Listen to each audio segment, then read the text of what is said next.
यह विषय प्रमुख रूप से देवी मंदिर सुखरो के संबंध में समस्त कोटद्वार की धर्म प्रेमी जनता और देवी सुखरो माता के मंदिर के श्रद्धालुओं को संज्ञान में लाने के लिए इस प्रकार से है कि वर्ष 2017 में जब समिति के कार्यकाल पूरा हुआ तो फिर नई कार्यकारिणी के गठन के लिए नए चुनाव कराए गए और उस चुनाव में सफलतापूर्वक चुनाव संपन्न होने के पश्चात नई कार्यकारिणी को जब चार्ज दिया जा रहा था तो उसी समय संज्ञान में आया कि यहाँ चुनाव में जाली वोटिंग हुई है। 32 के स्थान पर 33 वोट गिने गए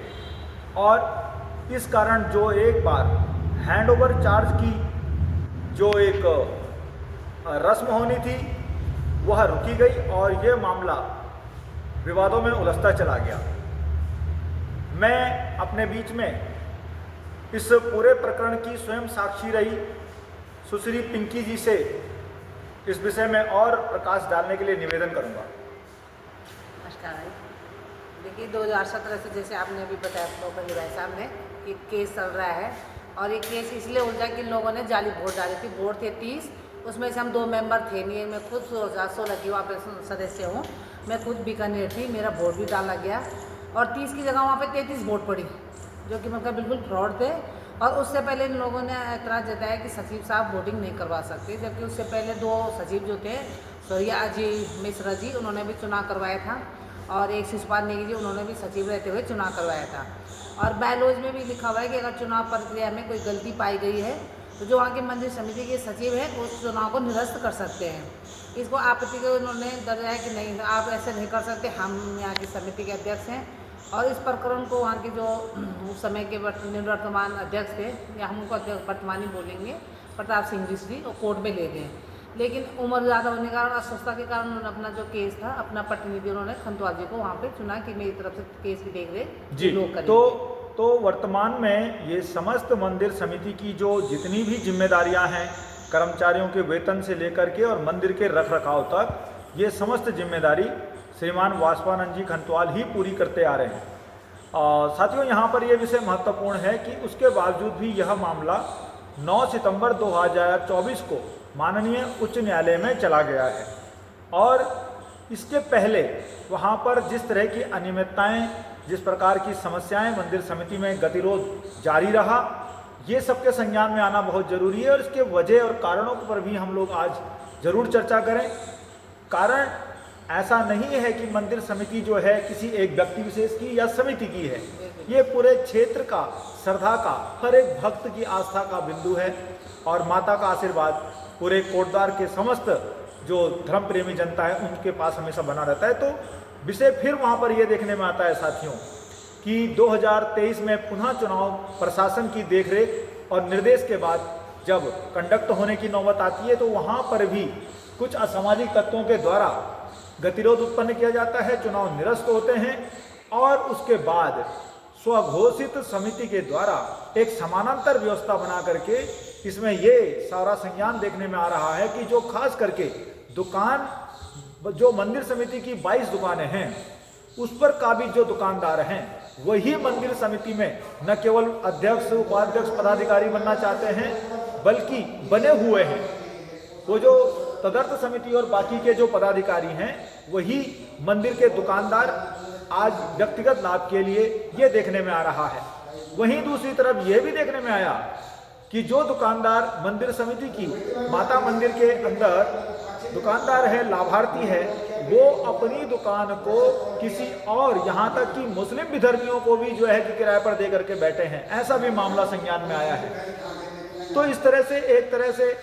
बहुत सारी अनियमितताओं का, बहुत सारी समस्याओं का केंद्र ये देवी मंदिर समिति का पूरा प्रकरण बना हुआ था और अब माननीय उच्च न्यायालय में ये मामला चला गया है। लेकिन एक विषय और मैं यहाँ पर रखना चाहूँगा कि जबकि प्रशासन ने इन तमाम लोगों को ये कहा कि कृपया आप न्यायालय के आदेश की प्रतीक्षा करें और न्यायालय के आदेश तक किसी प्रकार की कोई गतिविधि नहीं होनी चाहिए, ये पत्र यहाँ कोटद्वार प्रशासन ने इन सो कॉल्ड समिति और इस प्रकार के लोगों को, तत्वों को मैं कहना चाहूँगा, उनको प्रशासन ने दिया निर्देश है, लिखित में है, इसके बावजूद वहाँ पर चुनाव का एक पूरा का पूरा, इस विषय में भी थोड़ा सा आप देखिए। वहाँ पे कोई चुनाव तो हुआ नहीं है। इन लोगों ने क्या करा कि अपना भी प्रशासन को, पिछले साल 8 अक्टूबर 2023 में चुनाव था जो कि कोर्ट के आदेश पे हो रहा था, और सब लोगों के सामने मतलब एक सर्वसम्मति से बैठक बुलाई गई थी सितंबर में कि यहाँ पे 8 अक्टूबर को चुनाव, जिसमें इन्होंने सहमति दर्ज की थी। लेकिन इन लोगों ने क्या करा कि एक रात में इन्होंने अपने साधारण सदस्य जो 150 रुपये के हैं अनगिनत बना दिए थे,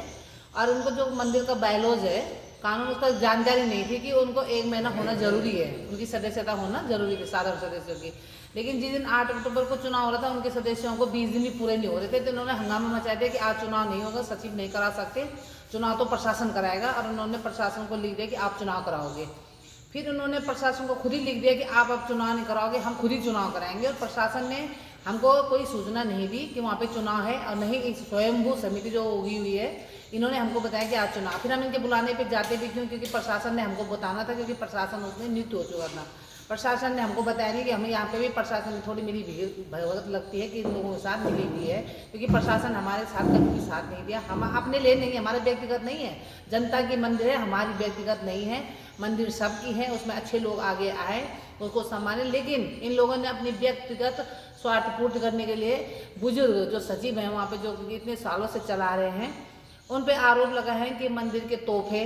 मंदिर की जो वहाँ पे जागरण होता है, जबकि इन्होंने जागरण खुद कराता है युवक संगठन, जिसको कि वहाँ के अध्यक्ष प्रताप सिंह बिष्ट ने अब इनको अवघोषित किया है कि ये लोग हैं ही नहीं, यह यहाँ पे चुनाव में व्यवधान प्रज्ञा डालते हैं। इसका भी हमने उनको अभी जो पत्रकार वार्ता वहाँ पे भी हमने उनको प्रेस किया वो लेटर, ये रखा है अध्यक्ष जी का, आपका नहीं है, बहुत पहले का है वो लेटर, क्योंकि अब तो थोड़ा वो उनकी मानसिक अवस्था थोड़ी वैसी होगी बुजुर्गता के कारण, हम उस पर नहीं जाना चाहेंगे कि सबको बुजुर्गता आनी है, एक दिन सबने बुजुर्ग होना है। लेकिन इन्होंने बोला कि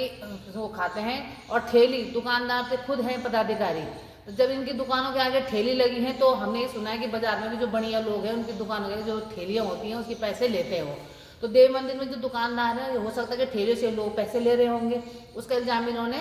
खंतवाल जी पे लगाया है कि ठेलियों से पैसे लेते हैं, मंदिर के तोहफे लेते हैं। तो मंदिर में तोहफा कोई नहीं आता, वहाँ पे आटा चावल लोग चढ़ाते हैं, जो कि सिर्फ पुजारियों के लिए और वहाँ के स्वीपर जो सफाई कर्मचारी उनके ले लेते हैं। लेकिन लोगों ने क्या करा कि रात में वो सारा राशन उठा दिया है, ना तो पुजारियों को लिए छोड़ा और न ही वहाँ के स्वीपर के लिए छोड़ा।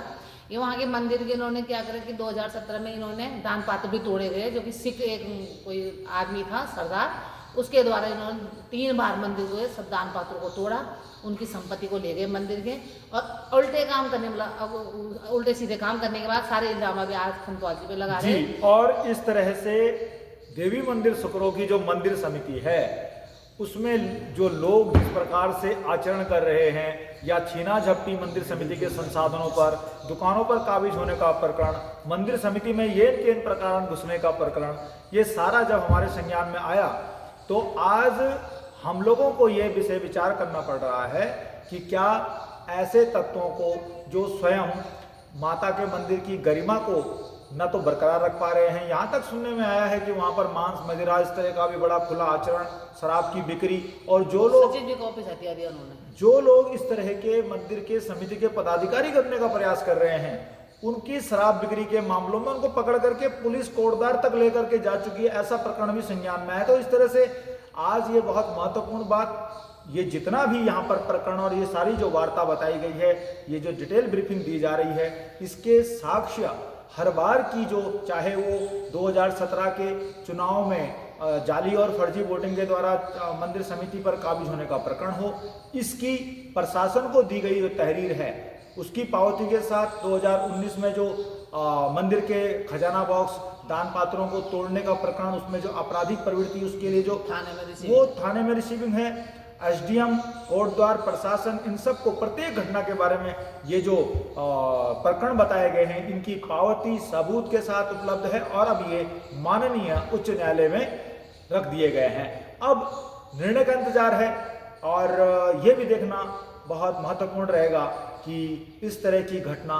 मंदिर समिति में कब तक बरकरार रहती है, और साथ ही ये भी कोटद्वार की धर्म प्रेमी जनता इस चीज को इंश्योर करे कि अन्य मंदिरों में इस तरह की घटनाएं ना हो। बहुत बहुत धन्यवाद।